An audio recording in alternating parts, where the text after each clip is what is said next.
Hello, everyone. In the last chapter, chapter 11, Piggy gets killed by Jack, leaving Ralph on his own. In this chapter, chapter 12, let's see how William Golding concludes this story. Chapter 12. Cry of the Hunters. Ralph lay in a covert, wondering about his wounds. The bruised flesh was inches in diameter over his right ribs, with a swollen and bloody scar where the spear had hit him. His hair was full of dirt and tapped like the tendrils of a creeper. All over he was scratched and bruised from his flight through the forest. By the time his breathing was normal again, he had worked out that bathing these injuries would have to wait. How could you listen for naked feet if you were splashing in water? How could you be safe by the little stream or on the open beach? Ralph listened. He was not really far from the castle rock, and during the first panic he had thought he heard sounds of pursuit. But the hunters had only sneaked into the fringes of the greenery, retrieving spears perhaps, and then had rushed back to the sunny rock as if terrified of the darkness under the leaves.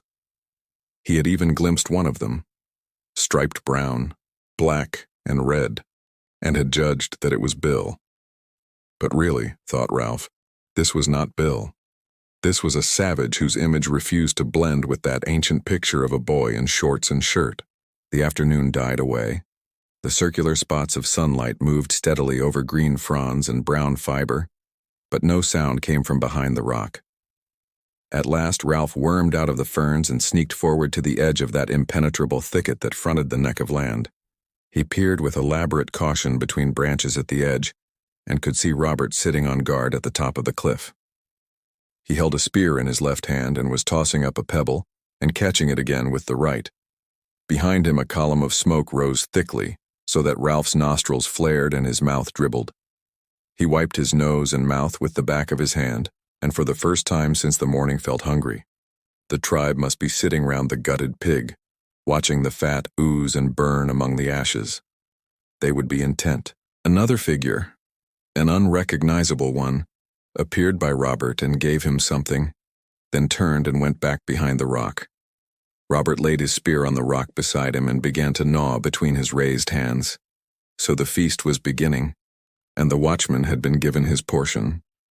Ralph saw that for the time being he was safe. He limped away through the fruit trees, drawn by the thought of the poor food yet bitter when he remembered the feast. Feast today, and then tomorrow. He argued unconvincingly that they would let him alone, perhaps even make an outlaw of him. But then the fatal unreasoning knowledge came to him again. The breaking of the conch and the deaths of Piggy and Simon lay over the island like a vapor. These painted savages would go further and further. Then there was that indefinable connection between himself and Jack, who therefore would never let him alone. Never. He paused, sun-flecked, holding up a bough, prepared to duck under it. A spasm of terror set him shaking, and he cried aloud. No, they're not as bad as that. It was an accident. He ducked under the bough, ran clumsily, then stopped and listened. He came to the smashed acres of fruit and ate greedily. He saw two litlins, and not having any idea of his own appearance, wondered why they screamed and ran. When he had eaten, he went toward the beach. The sunlight was slanting now into the palms by the wrecked shelter. There was the platform and the pool. The best thing to do was to ignore this leaden feeling about the heart and rely on their common sense, their daylight sanity. Now that the tribe had eaten, the thing to do was to try again. And anyway, he couldn't stay here all night in an empty shelter by the deserted platform. His flesh crept and he shivered in the evening sun. No fire, no smoke, no rescue. He turned and limped away through the forest toward Jack's end of the island. The slanting sticks of sunlight were lost among the branches. At length he came to a clearing in the forest where rock prevented vegetation from growing. Now it was a pool of shadows, and Ralph nearly flung himself behind a tree when he saw something standing in the center. But then he saw that the white face was bone, and that the pig's skull grinned at him from the top of a stick. He walked slowly into the middle of the clearing, and looked steadily at the skull that gleamed as white as ever the conch had done, and seemed to jeer at him cynically. An inquisitive ant was busy in one of the eye sockets, but otherwise the thing was lifeless. Or was it? Little prickles of sensation ran up and down his back. He stood, the skull about on a level with his face, and held up his hair with two hands. The teeth grinned, the empty socket seemed to hold his gaze masterfully and without effort. What was it? The skull regarded Ralph like one who knows all the answers and won't tell. A sick fear and rage swept him. Fiercely he hit out at the filthy thing in front of him that bobbed like a toy and came back, still grinning into his face, so that he lashed and cried out in loathing. Then he was licking his bruised knuckles and looking at the bare stick, while the skull lay in two pieces, its grin now 6 feet across. He wrenched the quivering stick from the crack and held it as a spear between him and the white pieces. Then he backed away, keeping his face to the skull that lay grinning at the sky. When the green glow had gone from the horizon and night was fully accomplished, Ralph came again to the thicket in front of the castle rock. Peeping through, he could see that the height was still occupied, and whoever it was up there had a spear at the ready. He knelt among the shadows and felt his isolation bitterly. They were savages, it was true, but they were human, and the ambushing fears of the deep night were coming on. Ralph moaned faintly. Tired though he was, he could not relax and fall into a well of sleep for fear of the tribe. Might it not be possible to walk boldly into the fort, say, "I've got packs," laugh lightly and sleep among the others? Pretend they were still boys. Schoolboys who had said, "Sir, yes, sir," and worn caps? Daylight might have answered yes, but darkness and the horrors of death said no. Lying there in the darkness, he knew he was an outcast. "'Cause I had some sense." He rubbed his cheek along his forearm, smelling the acrid scent of salt and sweat and the staleness of dirt. Over to the left, the waves of ocean were breathing, sucking down, then boiling back over the rock. There were sounds coming from behind the castle rock. Listening carefully, detaching his mind from the swing of the sea, Ralph could make out a familiar rhythm. Kill the beast, cut his throat, spill his blood. The tribe was dancing. Somewhere on the other side of this rocky wall there would be a dark circle, a glowing fire and meat. They would be savoring food and the comfort of safety. A noise nearer at hand made him quiver. Savages were clambering up the castle rock, right up to the top, and he could hear voices. He sneaked forward a few yards and saw the shape at the top of the rock change and enlarge. There were only 2 boys on the island who moved or talked like that. Ralph put his head down on his forearms and accepted this new fact like a wound. Samneric were part of the tribe now. They were guarding the castle rock against him. There was no chance of rescuing them and building up an outlaw tribe at the other end of the island. Samneric were savages like the rest. Piggy was dead, and the conch smashed to powder. At length the guard climbed down. The 2 that remained seemed nothing more than a dark extension of the rock. A star appeared behind them and was momentarily eclipsed by some movement. He were blind. There were miles of vague water at his right, and the restless ocean lay under his left hand, as awful as the shaft of a pit. Every minute the water breathed round the death rock and flowered into a field of whiteness. Ralph crawled until he found the ledge of the entry in his grasp. The lookouts were immediately above him, and he could see the end of a spear projecting over the rock. He called very gently, "Samneric." There was no reply. To carry he must speak louder, and this would rouse those striped and inimical creatures from their feasting by the fire. He set his teeth and started to climb, finding the holds by touch. The stick that had supported a skull hampered him, but he would not be parted from his only weapon. He was nearly level with the twins before he spoke again. "Samneric." He heard a cry and a flurry from the rock. The twins had grabbed each other and were gibbering. "It's me, Ralph." Terrified that they would run and give the alarm, he hauled himself up until his head and shoulders stuck over the top. Far below his armpit he saw the luminous flowering round the rock. "It's only me, Ralph." At length they bent forward and peered in his face. "We thought it was. We didn't know what it was. We thought." Memory of their new and shameful loyalty came to them. Eric was silent, but Sam tried to do his duty. "You gotta go, Ralph. You go away now." He wagged his spear and essayed fierceness. "You shove off, see?" Eric nodded agreement and jabbed his spear in the air. Ralph leaned on his arms and did not go. "I came to see you two." His voice was thick. His throat was hurting him now, though it had received no wound. "I came to see you two.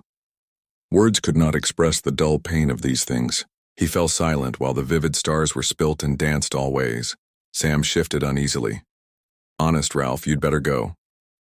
Ralph looked up again. "You two aren't painted. How can you? If it were light, shame would burn them at admitting these things." But the night was dark. Eric took up and then the twins started, their antiphonal speech. "You got to go because it's not safe. They made us, they hurt us." "Who? Jack?" "Oh no." They bent to him and lowered their voices. "Push off, Ralph. It's a tribe. They made us. We couldn't help it." When Ralph spoke again, his voice was low and seemed breathless. "What have I done? I liked him, and I wanted us to be rescued." Again the stars spilled about the sky. Eric shook his head earnestly. "Listen, Ralph, never mind what sense, that's gone. Never mind about the chief. You gotta go for your own good. The chief and Roger—" "Yes, Roger. They hate you, Ralph. They're going to do you. They're going to hunt you tomorrow. But why? I don't know. And Ralph, Jack the chief says it'll be dangerous, and we've got to be careful and throw our spears like at a pig. We're going to spread out in a line across the island. We're going forward from this end. Until we find you. We've got to give signals like this." Eric raised his head and achieved a faint ululation by beating on his open mouth. Then he glanced behind him nervously. "Like that? Only louder, of course." "But I've done nothing," whispered Ralph urgently. "I only wanted to keep up a fire." He paused for a moment, thinking miserably of the morrow. A matter of overwhelming importance occurred to him. "What are you—" He could not bring himself to be specific at first, but then fear and loneliness goaded him. "When they find me, what are they going to do?" The twins were silent. Beneath him, the death rock flowered again. "What are they? Oh God, I'm hungry." The towering rock seemed to sway under him. "Well, what?" The twins answered his question indirectly. "You got to go now, Ralph. For your own good. Keep away, as far as you can. Won't you come with me? 3 of us. We'd stand a chance." After a moment's silence, Sam spoke in a strangled voice. "You don't know Roger, he's a terror. And the chief, they're both terrors. Only Roger." Both boys froze. Someone was climbing toward them from the tribe. "He's coming to see if we're keeping watch. Quick, Ralph." As he prepared to let himself down the cliff, Ralph snatched at the last possible advantage to be wrung out of this meeting. "I'll lie up close, in that thicket down there," he whispered. "So keep them away from it.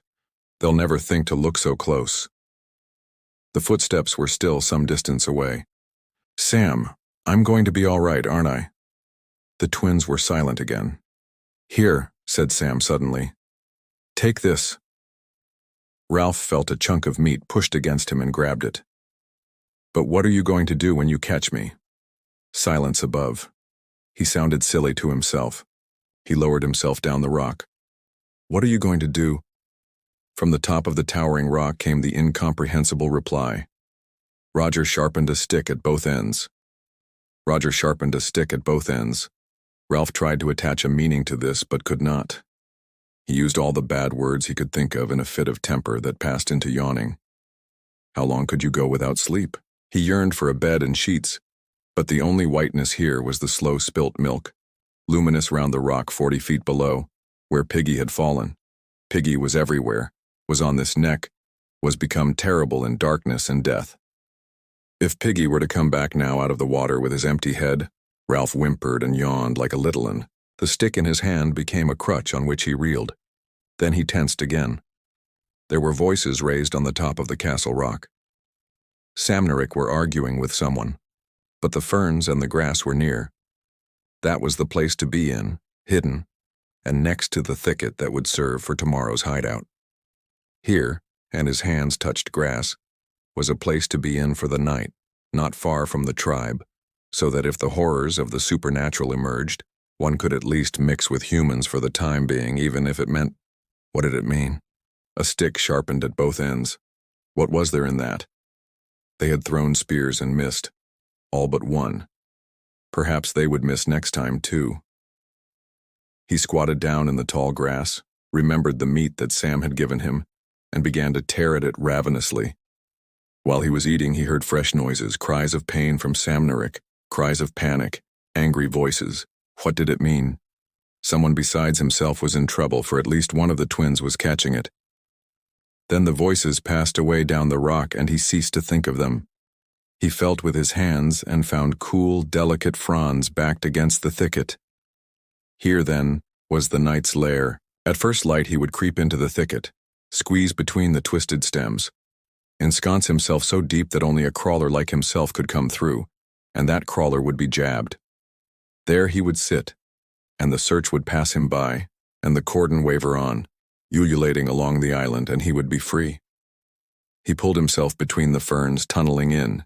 He laid, the stick beside him, and huddled himself down in the blackness. One must remember to wake at first light, in order to diddle the savages, and he did not know how quickly sleep came and hurled him down a dark interior slope. He was awake before his eyes were open, listening to a noise that was near. He opened an eye, found the mold an inch or so from his face, and his fingers gripped into it, light filtering between the fronds of fern. He had just time to realize that the age-long nightmares of falling and death were past, and that the morning was come, when he heard the sound again. It was an ululation over by the seashore, and now the next savage answered, and the next. The cry swept by him across the narrow end of the island from sea to lagoon, like the cry of a flying bird. He took no time to consider, but grabbed his sharp stick and wriggled back among the ferns. Within seconds he was worming his way into the thicket, but not before he had glimpsed the legs of a savage coming toward him. The ferns were thumped and beaten, and he heard legs moving in the long grass. The savage, whoever he was, ululated twice, and the cry was repeated in both directions, then died away. Ralph crouched still, tangled in the ferns, and for a time he heard nothing. At last he examined the thicket itself. Certainly no one could attack him here, and moreover, he had a stroke of luck. The great rock that had killed Piggy had bounded into this thicket and bounced there, right in the center, making a smashed space a few feet in extent each way. When Ralph had wriggled into this, he felt secure and clever. He sat down carefully among the smashed stems and waited for the hunt to pass. Looking up between the leaves, he caught a glimpse of something red. That must be the top of the castle rock, distant and unmenacing. He composed himself triumphantly to hear the sounds of the hunt dying away. Yet no one made a sound, and as the minutes passed in the green shade, his feeling of triumph faded. At last he heard a voice, Jack's voice, but hushed. "Are you certain?" The savage addressed said nothing. Perhaps he made a gesture. Roger spoke. "If you're fooling us..." Immediately after this, there came a gasp and a squeal of pain. Ralph crouched instinctively. One of the twins was there outside the thicket with Jack and Roger. "You're sure he meant in there?" The twin moaned faintly and then squealed again. "He meant he'd hide in there?" "Yes, yes, oh!" Silver laughter scattered among the trees. So they knew. Ralph picked up his stick and prepared for battle. But what could they do? It would take them a week to break a path through the thicket, and anyone who wormed his way in would be helpless. He felt the point of his spear with his thumb and grinned without amusement. Whoever tried that would be stuck, squealing like a pig. They were going away, back to the tower rock. He could hear feet moving, and then someone sniggered. There came again that high, bird-like cry that swept along the line. So some were still watching for him, but some... There was a long, breathless silence. Ralph found that he had bark in his mouth from the gnawed spear. He stood and peered upwards to the castle rock. As he did so, he heard Jack's voice from the top. Heave. Heave. Heave. The red rock that he could see at the top of the cliff vanished like a curtain, and he could see figures and blue sky. A moment later, the earth jolted. There was a rushing sound in the air, and the top of the thicket was cuffed as with a gigantic hand. The rock bounded on, thumping and smashing toward the beach, while a shower of broken twigs and leaves fell on him. Beyond the thicket, the tribe was cheering. Silence again. Ralph put his fingers in his mouth and bit them. There was only one other rock up there that they might conceivably move, but that was half as big as a cottage, big as a car, a tank. He visualized its probable progress with agonizing clearness. That one would start slowly, drop from ledge to ledge, trundle across the neck like an outsized steamroller. Heave! Heave! Heave! Ralph put down his spear, then picked it up again. He pushed his hair back irritably, took 2 hasty steps across the little space, and then came back. He stood looking at the broken ends of branches. Still silence. He caught sight of the rise and fall of his diaphragm and was surprised to see how quickly he was breathing. Just left of center, his heartbeats were visible.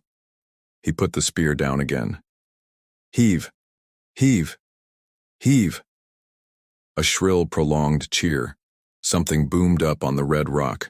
Then the earth jumped and began to shake steadily while the noise as steadily increased. Ralph was shot into the air, thrown down, dashed against branches. At his right hand, and only a few feet away, the whole thicket bent and the roots screamed as they came out of the earth together. He saw something red that turned over slowly as a mill wheel. Then the red thing was past and the elephantine progress diminished toward the sea. Ralph knelt on the plowed-up soil and waited for the earth to come back. Presently, the white broken stumps, the split sticks, and the tangle of the thicket refocused. There was a kind of heavy feeling in his body where he had watched his own pulse. Silence again. Yet not entirely so. They were whispering out there, and suddenly the branches were shaken furiously at 2 places on his right. The pointed end of a stick appeared. In panic, Ralph thrust his own stick through the crack and struck with all his might. Ah! His spear twisted a little in his hands and then he withdrew it again. Ooh, ooh! Someone was moaning outside and a babble of voices rose. A fierce argument was going on and the wounded savage kept groaning. Then, when there was silence, a single voice spoke and Ralph decided that it was not Jack's. See? I told you, he's dangerous. The wounded savage moaned again. What else? What next? Ralph fastened his hands round the chewed spear and his hair fell. Someone was muttering, only a few yards away toward the castle rock. He heard a savage say, "No," in a shocked voice, and then there was suppressed laughter. He squatted back on his heels and showed his teeth at the wall of branches. He raised his spear, snarled a little, and waited. Once more, the invisible group sniggered. He heard a curious trickling sound and then a louder crepitation, as if someone were unwrapping great sheets of cellophane. A stick snapped, and he stifled a cough. Smoke was seeping through the branches in white and yellow wisps.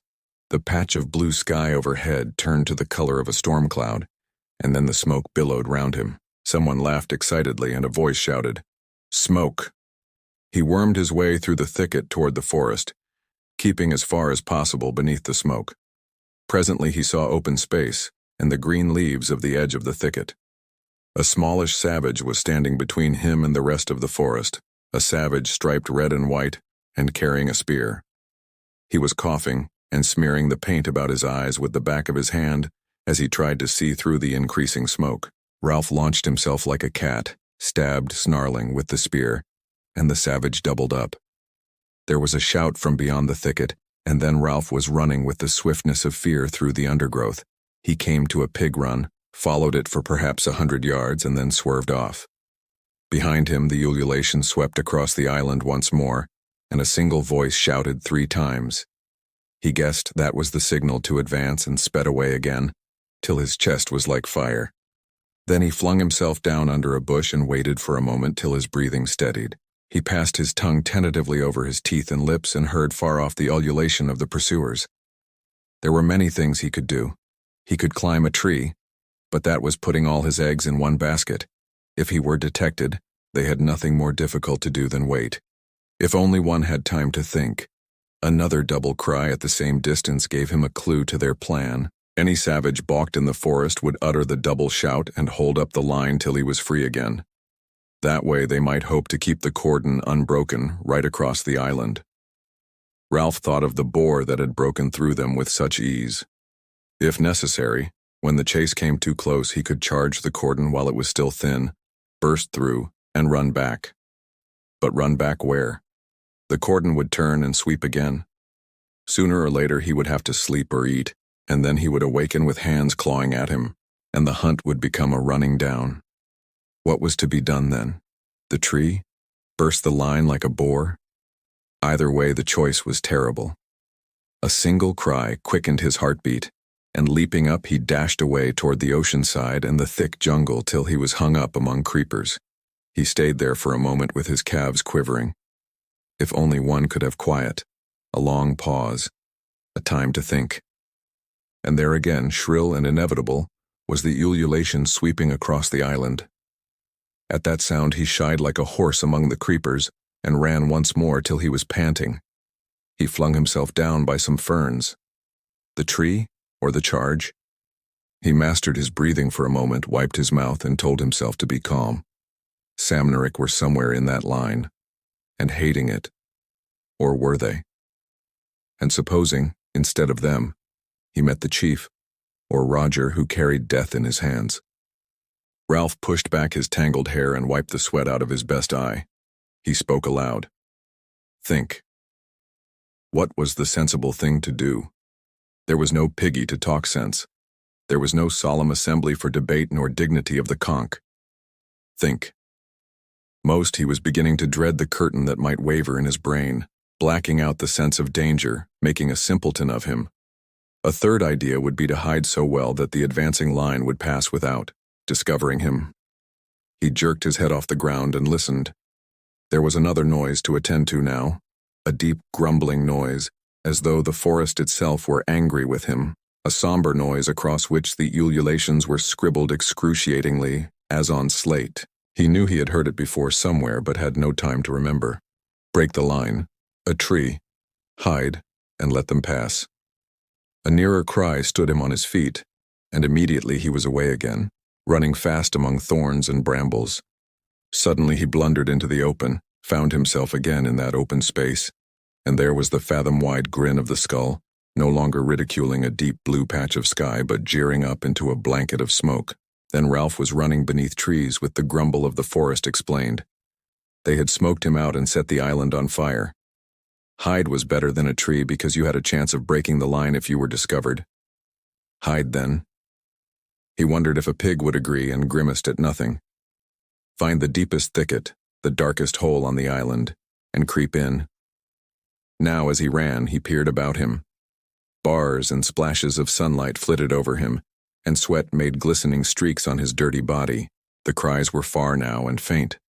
At last he found what seemed to him the right place, though the decision was desperate. Here, bushes and a wild tangle of creeper made a mat that kept out all the light of the sun. Beneath it was a space, perhaps a foot high, though it was pierced everywhere by parallel and rising stems. If you wormed into the middle of that, you would be 5 yards from the edge, and hidden, unless the savage chose to lie down and look for you. And even then, you would be in darkness, and if the worst happened and he saw you, then you had a chance to burst out at him, fling the whole line out of step and double back. Cautiously, his stick trailing behind him, Ralph wormed between the rising stems. When he reached the middle of the mat, he lay and listened. The fire was a big one, and the drum roll that he had thought was left so far behind was nearer. Couldn't a fire outrun a galloping horse? He could see the sun-splashed ground over an area of perhaps 50 yards from where he lay, and as he watched, the sunlight in every patch blinked at him. This was so like the curtain that flapped in his brain that for a moment he thought the blinking was inside him. But then the patches blinked more rapidly, dulled and went out, so that he saw that a great heaviness of smoke lay between the island and the sun. If anyone peered under the bushes and chanced to glimpse human flesh, it might be Samneric, who would pretend not to see and say nothing. He laid his cheek against the chocolate-colored earth, licked his dry lips, and closed his eyes. Under the thicket, the earth was vibrating very slightly, or perhaps there was a sound beneath the obvious thunder of the fire and scribbled ululations that was too low to hear. Someone cried out. Ralph jerked his cheek off the earth and looked into the dulled light. They must be near now, he thought, and his chest began to thump. Hide, break the line, climb a tree. Which was the best after all? The trouble was you only had one chance. Now the fire was nearer. Those volleying shots were great limbs, trunks even bursting. The fools. The fools. The fire must be almost at the fruit trees. What would they eat tomorrow? Ralph stirred restlessly in his narrow bed. One chanced nothing. What could they do? Beat him? So what? Kill him? A stick sharpened at both ends. The cries, suddenly nearer, jerked him up. He could see a striped savage moving hastily out of a green tangle and coming toward the mat where he hid, a savage who carried a spear. Ralph gripped his fingers into the earth. Be ready now, in case. Ralph fumbled to hold his spear so that it was point foremost, and now he saw that the stick was sharpened at both ends. The savage stopped 15 yards away and uttered his cry. Perhaps he can hear my heart over the noises of the fire. Don't scream, get ready. The savage moved forward so that you could only see him from the waist down. That was the butt of his spear. Now you could see him from the knee down. Don't scream. A herd of pigs came squealing out of the greenery behind the savage and rushed away into the forest. Birds were screaming, mice shrieking, and a little hopping thing came under the mat and cowered. 5 yards away the savage stopped, standing right by the thicket, and cried out. Ralph drew his feet up and crouched. The stake was in his hands. The stake sharpened at both ends, the stake that vibrated so wildly that grew long, short, light, heavy, light again. The ululation spread from shore to shore. The savage knelt down by the edge of the thicket, and there were lights flickering in the forest behind him. You could see a knee disturb the mold, now the other. 2 hands, a spear, a face.